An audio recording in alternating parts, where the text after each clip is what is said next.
आज का कहानी बहुत ही ज्ञानवर्धक है, तो आप कहानी के अंत तक जरूर बने रहिएगा। आज का विषय है पाप का बाप कौन है। ये कहानी बहुत ही ज्ञानवर्धक है, हो सके तो आप इसे पूरा सुनिएगा। तो चलिए देर न करते हुए आज की कहानी को शुरू करते हैं। किसी समय किसी पंडित जी काशी से विद्या अध्ययन कर घर लौटे। किसी ने उनसे अचानक से पूछ लिया कि आप काशी से समस्त विद्याओं का अध्ययन करके आए हैं, क्या आपको पता है कि पाप का बाप कौन है? प्रश्न सुनकर पंडित जी ने बहुत सोचा। उन्होंने ग्रंथों के सभी पन्ना पलट दिए, परंतु कहीं भी इस प्रश्न का जवाब नहीं मिला। पंडित जी अपने प्रश्नों का उत्तर पाने के लिए फिर से काशी आए, फिर भी उन्हें उत्तर नहीं मिला। अब तो हार कर उन्होंने यात्रा प्रारंभ कर दिया। वह भी बहुत हठी थे। उन्होंने निश्चय कर लिया था कि इस प्रश्न का उत्तर तो हम पाकर ही रहेंगे। वे अनेक तीर्थों में गए, अनेक विद्वानों के पास गए, परंतु उनके मन को संतुष्ट करने वाला उत्तर नहीं मिला। तभी वे एक शहर से होकर गुजर रहे थे। वहीं पर एक बिलासनी नाम की वेश्या झरोखे पर बैठी हुई थी। उसकी दृष्टि उन पंडित जी महाराज पर पड़ी। तभी वह चतुर वेश्या अपने दासी से बोली, लगता है यह पंडित जी बहुत बड़े विद्वान मालूम पड़ते हैं, किंतु ये उदास क्यों हैं? तू पता तो लगा। दोस्तों, वैश्या के इस प्रकार कहने पर दासी भवन से बाहर आई और उसने पंडित जी को प्रणाम किया। वह पूछने लगी, महाराज, मेरी मालकिन ने पूछवाया है कि आप इतने उदास क्यों हैं? पंडित जी कहने लगे, मुझे न कोई रोग है, न धन की इच्छा है।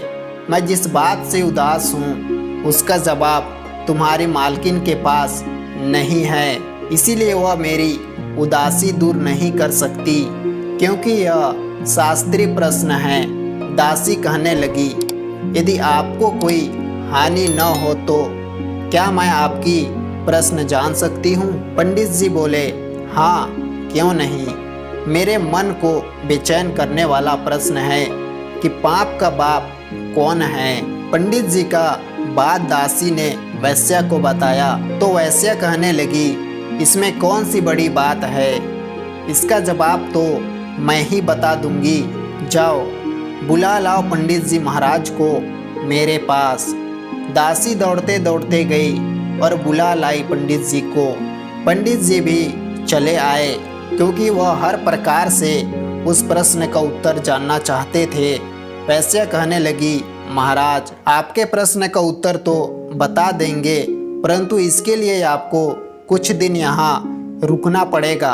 बेचारे पंडित जी सोचने लगे, जिस प्रश्न का उत्तर पाने के लिए मैंने पृथ्वी की हर जगह छान मारी, कई महीने बीत गए, तो 2-4 दिन की कौन सी बड़ी बात है। उन्होंने वैश्या का प्रस्ताव स्वीकार कर लिया। दोस्तों, इस तरह वैश्या ने उनके लिए एक रहने का अलग से मकान दे दिया और उनके पूजा पाठ, भोजन आदि की सारी व्यवस्था कर दिया। दोस्तों, पंडित जी भी बड़े कर्मनिष्ठ ब्राह्मण थे। अपने हाथों से ही स्वयं जल भरकर भोजन बनाते थे। वह वैसे रोजाना उन्हें प्रणाम करती थी। एक दिन उसने कहा, भगवान, आप स्वयं अग्नि के सामने बैठकर भोजन बनाते हैं, आपको धुआं लगता होगा। आपको देखकर मुझे बड़ा कष्ट होता है। यदि आप आज्ञा दें तो मैं रोजाना स्नान करके पवित्र वस्त्र पहनकर भोजन बना दिया करूंगी, और यदि आप मुझे यह सेवा प्रदान करने का अवसर देंगे तो मैं रोजाना आपको 10 स्वर्ण मुद्राएं रोजाना भेंट करूंगी। आप तो विद्वान हैं, तपस्वी हैं। यदि आप इतनी दया कर देंगे तो इस सेवा से मुझ पापनीय का भी उद्धार हो जाएगा। दोस्तों, शर्महद्य वाले पंडित जी के चिंत पर वैश्या के नम्र प्रार्थना का बहुत असर पड़ा। पहले तो उनके मन में बहुत हिचक हुई किंतु फिर लोभ ने प्रेरणा दिया कि अरे भाई, इसमें हानि क्या है? बेचारी प्रार्थना कर रही है, स्नान कर शुद्ध वस्त्र पहनकर भोजन बनाएगी, और यहाँ कौन सा अपने गांव का यह घर का देख रहा है। 10 सोने की मोहरें मिलेंगी। यदि दोष भी लगेगा तो बाद में प्रायश्चित कर लेंगे। दोस्तों, इस प्रकार पंडित जी ने वैश्या की बात स्वीकार कर लिया। अब तो वैश्या ने भोजन बनाया। बड़ी श्रद्धा से उसने ब्राह्मण के पैर धुलवाए, सुंदर पट्टा बिछा दिया, नाना प्रकार की सुगंधित भरा हुआ थाली पंडित जी के सामने परोस दिया। किंतु जैसे ही ब्राह्मण ने थाली में हाथ डालना चाहा, वैसे ही वैश्या ने एकदम से थाली उनके आगे से हटा लिया और पंडित जी से कहने लगी, महाराज आप मुझे क्षमा करें, एक कर्मनिष्ठ ब्राह्मण को मैं धर्मनिष्ठ नहीं करना चाहती। मैं आपके प्रश्न का उत्तर देने के लिए ये सब किया है। जो दूसरे का लाया जल भी भोजन बनाने या पीने के काम में नहीं लेते, वे पंडित जी बस लोभ के कारण बस एक वैश्य का बनाया भोजन स्वीकार करने को तैयार हो गए। आपके प्रश्न का यही उत्तर है। वो लोभ ही पाप का बाप है। दोस्तों, यह सच है कि अधिक लालची व्यक्ति ही पाप करने के लिए अग्रसर होता है, जिसकी इच्छाएं संतुष्ट हैं, जो अपनी स्वार्थ के अलावा पराये हित के बारे में नहीं सोचता।